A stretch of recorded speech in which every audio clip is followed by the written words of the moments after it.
ఈ న్యూమరికల్ కనుక మనం అబ్జర్వ్ చేసినట్లయితే 2 bodies of mass m and 4m are placed at a distance r అంటున్నాడు. ఒక m 4m ఇచ్చాట, ప్లేస్డ్ ఎట్ డిస్టెన్స్ r అన్నాడు. కాబట్టి నేను హాఫ్ ఆఫ్ చేశానండి. ఇక్కడి నుంచి ఇక్కడికి r1, ఇక్కడి నుంచి ఇక్కడికి r2. అప్పుడు r ఏమైంది, r r1 + r2 అయిపోయింది. సో ఓకే, ఇంకేమంటున్నాడు, the gravitational potential at a point on the line joining them where the gravitational field is 0 is అంటున్నాడు.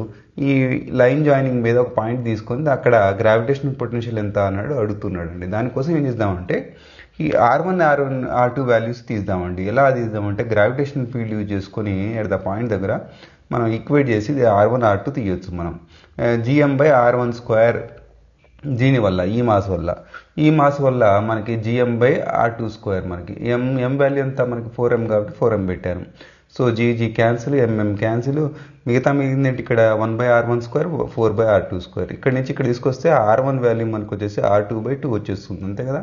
సో ఇప్పుడు ఈ ఫార్ములాలో మనం సబ్స్టిట్యూట్ చేసినట్లయితే r r1 + r2, మన r2 వాల్యూ అంతా 2r1 వచ్చేసింది, r మనకి వచ్చేసి 3r1 అంటే r1 వాల్యూ నాకు r/3 వచ్చేసింది.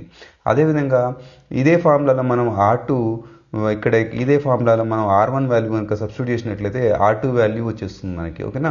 సో ఇక్కడ r2 వాల్యూ వచ్చేసి 2r/3.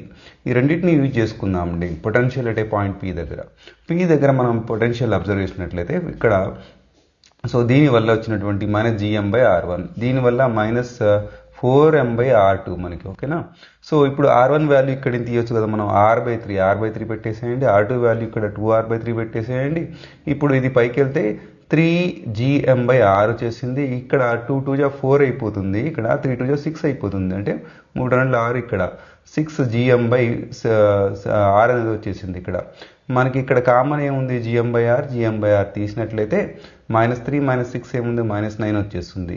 ఈ పొటెన్షియల్ వాల్యూ మనకి -9/gm/r. మనం ఇక్కడ ఆప్షన్లలో ఏది కనబడుతుందండి, డి అనే ఆప్షన్ కరెక్ట్ కనబడుతుంది కాబట్టి మనం డి తీసుకుందాం.